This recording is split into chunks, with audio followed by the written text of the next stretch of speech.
നമസ്കാരം. Raft of ഫുട്ബോളിലേക്ക് അവർക്കും സ്വന്തം. കൊണ്ണുബോളിന്റെ വേൾഡ് കപ്പ് ക്വാളിഫയറിൽ അർജന്റീന ഈ മാസം 2 മത്സരങ്ങൾ കളിക്കുന്നു. ഉറുഗ്വായ്ക്കെതിരെയും ബ്രസീലിനെതിരെയും. മാർച്ച് 22 പുലർച്ചെ 5 മണിക്കാണ് ഉറുഗ്വായ്ക്കെതിരെയുള്ള കളിയെങ്കിൽ മാർച്ച് 26 പുലർച്ചെ 5:30 ബ്രസീലിനെതിരെയുള്ള മത്സരം.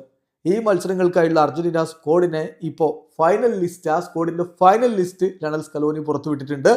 നേരത്തെ ഇതിന്റെ പ്രാഥമിക ലിസ്റ്റ് പ്രസിദ്ധീകരിച്ച ഘട്ടത്തിൽ അതിൽ ലയണൽ മെസ്സിയും പൗലോ ഡിബാലയും ഒക്കെ ഉണ്ടായിരുന്നു. എന്നാൽ അവരൊക്കെ ഇപ്പോൾ പരിക്കേറ്റ് പുറത്തായിരിക്കുന്നു. മെസ്സി ഇല്ലാതെ, ഡിബാല ഇല്ലാതെ അർജന്റീന സ്ക്വാഡ് പ്രഖ്യാപിച്ചിരിക്കുന്നു. നമ്മൾ അർജന്റീനയുടെ ഫൈനൽ സ്ക്വാഡിലേക്ക് ഒന്ന് പോവുകയാണ്. സ്ക്വാഡിലുള്ളത് ആസ്റ്റൺ വില്ലയുടെ എബിലിയാനോ മാർട്ടിനസ്, ഒളിമ്പിക് മാർസയുടെ ജെറോണിമോ റുള്ളി, PSV ഐന്തോവന്റെ വാൾട്ടർ ബെനീറ്റസ്, പിന്നെ അത്ലറ്റിക്കോ മാഡ്രിഡിന്റെ നാഹുവൽ മൊളീന, VRLന്റെ യുവാൻ ഫോയ്ത്ത്, ടോട്ടനാം ഹോട്ട്സ്പറിന്റെ ക്രിസ്ത്യൻ റൊമേറോ, റിവർ പ്ലേറ്റിന്റെ ജർമ്മൻ പെസല്ല, ഒളിമ്പിക് മാർസയുടെ ലിയനാർഡോ ബലേഡി, ബെൻഫിക്കയുടെ നിക്കോളാസ് ഓട്ടാമെൻഡി, റേസിംഗ് ക്ലബിന്റെ ഫെക്കുണ്ടോ മെദീന, ഒളിമ്പിക് ലിയോണിന്റെ നിക്കോളാസ് ടാഗ്ലിയാഫിക്കോ, റോമയുടെ ലിയാൻഡ്രോ പെരേഡസ്, ചെൽസിയുടെ Enzo Fernandez, Atletico മാഡ്രിഡിന്റെ Rodrigo De Paul, Bayer ലെവർക്യൂസിന്റെ എസിക്കിയൽ പലാസിയോസ്, ലിവർപൂളിന്റെ അലക്സിസ് മാക്കലിസ്റ്റർ, കോമയുടെ മാക്സിമോ പെഡോൺ, അത്ലറ്റിക്കോ മാഡ്രിഡിന്റെ ഗ്യൂലിയാനോ സിമിയോണി,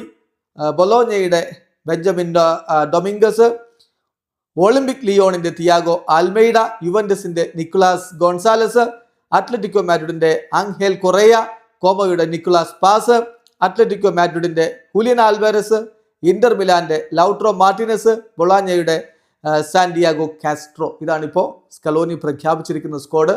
ഈ സ്ക്വാഡിലെ ബിഗ് മിസ് ഒരു സംശയവും വേണ്ട. അപ്രതീക്ഷിതമായിട്ട് ഇന്ന് വന്ന വാർത്ത, ലയണൽ മെസ്സി സ്ക്വാഡിൽ നിന്ന് പുറത്ത്. വീഡിയോ സാധിക്കുന്ന ഫുട്ബോൾ ലോകത്ത് കൂടുതൽ വിശേഷങ്ങളുമായി റാഫ്റ്റ് ഓഫ് ഫുട്ബോൾ.